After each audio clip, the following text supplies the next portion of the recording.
Hi friends, ಪ್ರತಿದಿನ ಅಡುಗೆಗೆ ಸ್ವಾಗತ. ನಾನು ಇವತ್ತು ಹೈದರಾಬಾದಿ ಪನ್ನೀರ್ ಗ್ರೇವಿ ಮಾಡ್ತಾ ಇದ್ದೀನಿ. ಮೊದಲಿಗೆ ಒಂದು ಕಡಾಯಿನ ಬಿಸಿಟ್ಟಿದ್ದೀನಿ. ಊರಿನ ಫುಲ್ ಕಡಿಮೆ ಇಡಿ. ಒಂದು ಸ್ವಲ್ಪನೇ ಕುಕ್ಕಿಂಗ್ ಆಯಿಲ್ ಹಾಕಿದ್ದೀನಿ. ಒಂದೆರಡು ಈರುಳ್ಳಿ, ಒಂದು 10ರಿಂದ 12 ಬೆಳ್ಳುಳ್ಳಿ ಹೆಸರು, ಒಂದು ಸ್ವಲ್ಪನೇ ಶುಂಠಿ, ಒಂದು 8ರಿಂದ 10 ಹಸಿಮೆಣಸಿನಕಾಯಿನ ಹಾಕಿ ಈರುಳ್ಳಿ ಲೈಟಾಗಿ ಗೋಲ್ಡನ್ ಬ್ರೌನ್ ಕಲರ್ ಆಗೋವರೆಗೂ ಫ್ರೈ ಮಾಡ್ಕೊಳ್ಳಿ. ಇಷ್ಟ ಆದರೆ ಸಾಕು. ಒಂದು ಇಡಿಯಷ್ಟು ಪಾಲಕ್ ಸೊಪ್ಪು, ಒಂದು ಚಿಕ್ಕ ಇಡಿಯಷ್ಟು ಕೊತ್ತಂಬರಿ ಸೊಪ್ಪು, ಒಂದು 2 ಟೇಬಲ್ ಸ್ಪೂನಷ್ಟು ಪುದೀನ ಎಲೆನ ಹಾಕಿ 2ರಿಂದ 3 ನಿಮಿಷ ಫ್ರೈ ಮಾಡ್ಕೊಳ್ಳಿ. 2ರಿಂದ 3 ನಿಮಿಷ ಫ್ರೈ ಮಾಡಿದ ನಂತರ ಗ್ಯಾಸ್ನ ಆಫ್ ಮಾಡಿಬಿಡಿ. ತಣ್ಣಗಾದ ನಂತರ ಜಾರ್ನಲ್ಲಿ ಹಾಕ್ಕೊಂಡು ಸ್ವಲ್ಪನೇ ನೀರು ಹಾಕ್ಕೊಂಡು ತರ್ತರಿಯಾಗಿ ಪೇಸ್ಟ್ ಮಾಡ್ಕೊಳ್ಳಿ. ಈ ಥರ ತರ್ತರಿಯಾಗಿ ಪೇಸ್ಟ್ ಮಾಡ್ಕೊಂಡಿದ್ದೀನಿ. ನಂತರ ಒಂದು ಕಡಾಯಿ ಬಿಸಿಟ್ಟಿದ್ದೀನಿ. ಇದರಲ್ಲಿ 1-2 ಚಮಚದಷ್ಟು ಕುಕ್ಕಿಂಗ್ ಆಯಿಲ್ನ ಹಾಕಿದ್ದೀನಿ. ಎಣ್ಣೆ ಬಿಸಿ ಆದ ನಂತರ ಒಂದು 200 ಗ್ರಾಮ್ನಷ್ಟು ಪನ್ನೀರನ್ನ ಹಾಕಿ ಲೈಟ್ ಗೋಲ್ಡನ್ ಬ್ರೌನ್ ಕಲರ್ ಆಗೋವರೆಗೂ ಫ್ರೈ ಮಾಡ್ಕೊಳ್ಳಿ. ಇಷ್ಟ ಆದರೆ ಸಾಕು.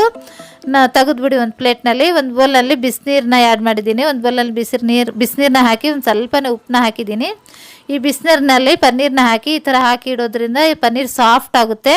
ನಂತರ ಮಿಕ್ಕಿರೋ ಅಂಥ ಕುಕ್ಕಿಂಗ್ ಆಯಿಲಲ್ಲೇ 1 ಟೀ ಸ್ಪೂನ್ ಜೀರಿಗೆ, 1-2 ಚಕ್ಕೆ ಪೀಸು, 1 4 ಲವಂಗ, 1-2 ಏಲಕ್ಕಿ, 1 ದೊಡ್ಡ ಏಲಕ್ಕಿನ ಹಾಕಿ ನಾವು ರುಬ್ಕೊಂಡಿದ್ವಲ್ವ ಆ ಮಸಾಲೆನ ಹಾಕಿ 3ರಿಂದ 4 ನಿಮಿಷ ಫ್ರೈ ಮಾಡಿ.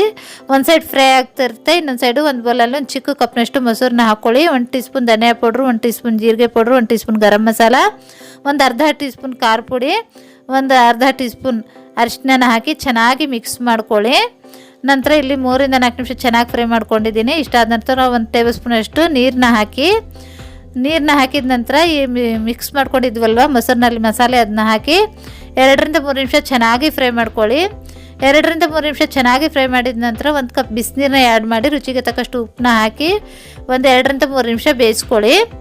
ನಂತರ ನಾವು ಪನ್ನೀರನ್ನ ಫ್ರೈ ಮಾಡಿಟ್ಟಿದ್ವಲ್ವ ಅದನ್ನ ಹಾಕಿ ಒಂದು 2ರಿಂದ 3 ನಿಮಿಷ ಬೇಯಿಸಿ. ಇಷ್ಟ ಆದರೆ ಸಾಕು, ರೆಡಿಯಾಗಿದೆ. ಗ್ಯಾಸ್ನ ಆಫ್ ಮಾಡಿಬಿಡಿ. ತುಂಬಾ ರುಚಿಯಾಗಿರುವಂಥ ಈ ಹೈದರಾಬಾದಿ ಪನ್ನೀರ್ ಗ್ರೇವಿನ ಖಂಡಿತ ಟ್ರೈ ಮಾಡಿ.